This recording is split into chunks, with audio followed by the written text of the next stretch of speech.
Junior inter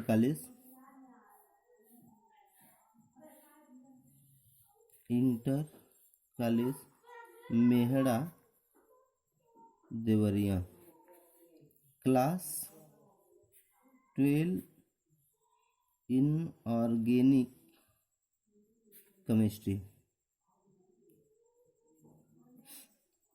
आज हम लोग पढ़ेंगे कोलिगेटिव प्रॉपर्टीज। हम लोगों ने चारों कोलिगेटिव प्रॉपर्टीज के बारे में स्टडी कर लिया है। आज हम पढ़ेंगे वांट हाफ फैक्टर।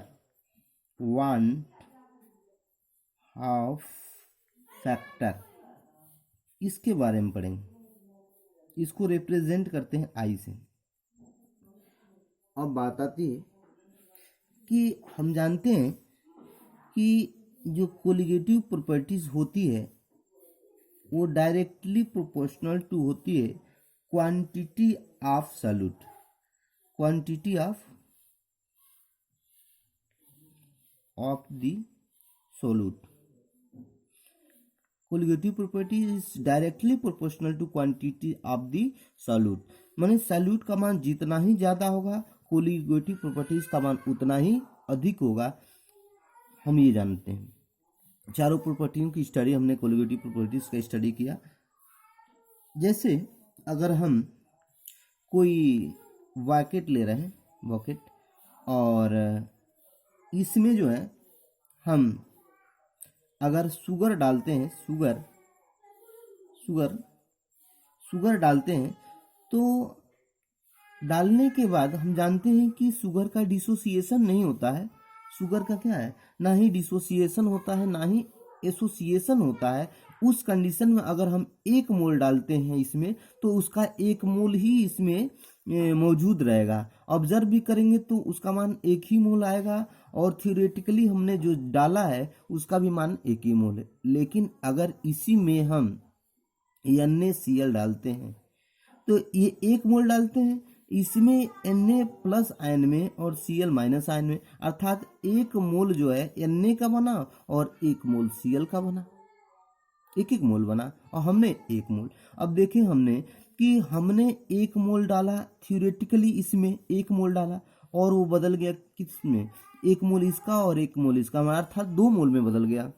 अब कोलिगेटिव प्रॉपर्टीज का हम कैलकुलेशन करें तो हम देखेंगे कि कोलिगेटिव प्रॉपर्टीज का मान क्वांटिटी पे, सॉल्यूट की क्वांटिटी पे निर्भर करता है।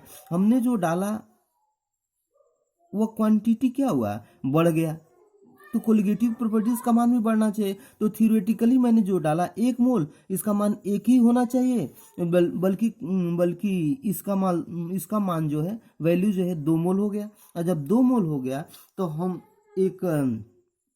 तब जो है कोलिगेटिव प्रॉपर्टीज का मान चेंज हो जाता है। उस कंडीशन में हमें एक फैक्टर की जरूरत पड़ती है जो इसकी कैलकुलेशन करता है, कोलिगेटिव प्रॉपर्टीज को प्योरिटी देता है।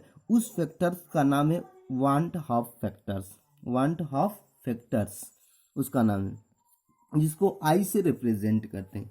सपोजिंग हमने NaCl लिया और इसको इसमें डाला। जब डालते हैं उस कंडीशन में Na प्लस आयन और Cl माइनस आयन में टूट गया, Cl माइनस आयन में टूट गया। अब बात आती है स्टार्टिंग में हमने इसका 1 मोल लिया था स्टार्टिंग में, तो स्टार्टिंग में इसका मोल जब डिसोसिएशन नहीं हुआ होगा तो इसका 0 मोल है, इसका 0 मोल बना होगा। अब हम अगर टी टाइम में इसका डिसोसिएशन 100% होता है तो इसमें बचा क्या, 0। इसका 1 मोल बना और इसका 1 मोल बना, अर्थात ये दोनों मिला करके 2 मोल हो गए। अब बात आती है तो उस कंडीशन में हम देखते हैं कि आई का मान क्या होगा। तो आई का मान होता क्या है कि ऑब्जर्व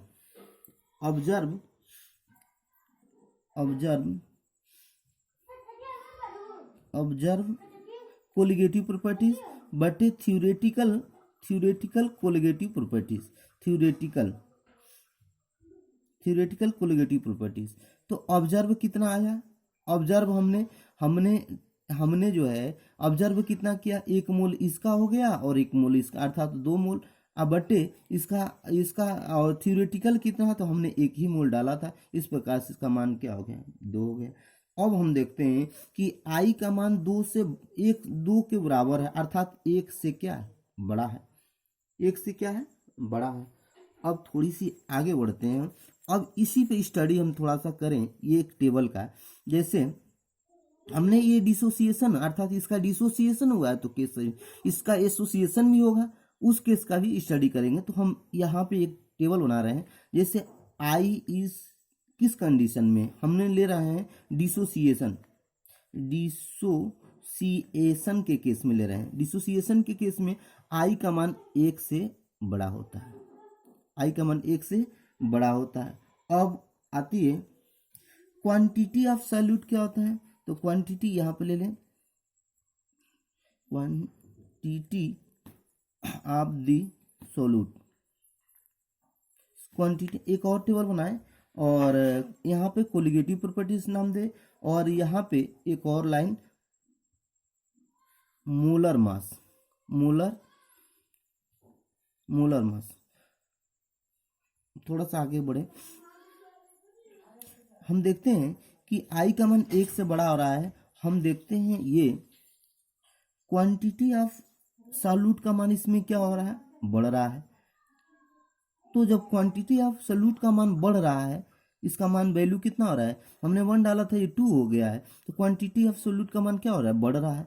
और जब क्वांटिटी ऑफ सॉल्यूट का मान बढ़ेगा तो कोलिगेटिव प्रॉपर्टीज का मान भी क्या होगा, बढ़ेगा, क्योंकि इसके डायरेक्टली प्रोपोर्शनल होता है।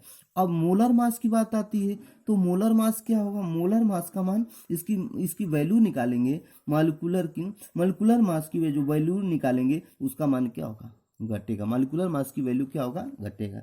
इसी तरह से अगला हम केस करें, जैसे एक और ले लें, और इस टेबल का नीचे एसोसिएशन के केस में आई का मान जो होता है, जैसे हम इसका एग्जांपल ले सकते हैं, जैसे CH3COOH, एसिटिक एसिड ले रहे हैं 2 मोल, और ये बेंजीन में अगर मिलाते हैं, बेंजीन में, तो इसका डाइमेराइजेशन हो जाता है, और डाइमेराइजेशन होने के बाद ये इस तरह का बनाता है,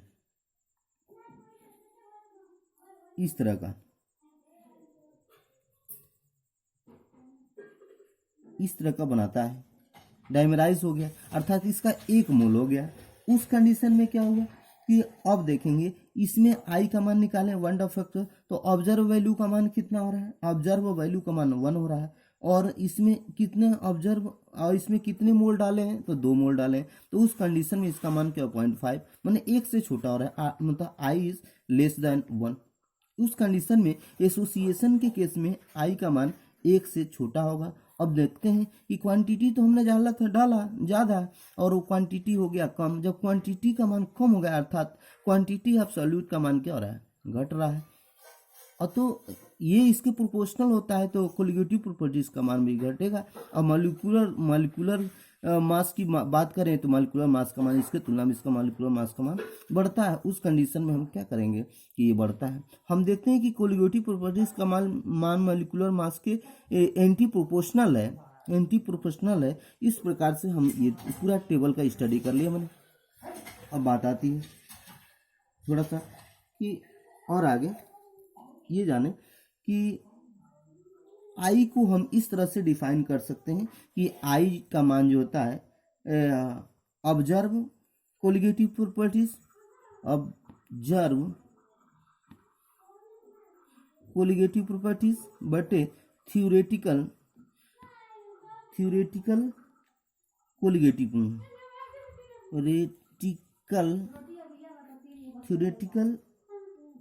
कोलिगेटिव प्रॉपर्टीज। तो ऑब्जर्व का मान क्या हो रहा है, ये एक फार्मूला बन के तैयार हो गया। अब ये इस फार्मूले को इस प्रकार से भी मॉडिफाई करते हैं। हम देखते हैं कोलिगेटिव प्रॉपर्टीज, इसके मोलर मास के एंटी होता है, तो हम इसको मोलर मास, अब इसको लिखें थ्योरेटिकल लिखें, इसको इस तरह लिखें कि नीचे वाला ऊपर, थ्योरेटिकल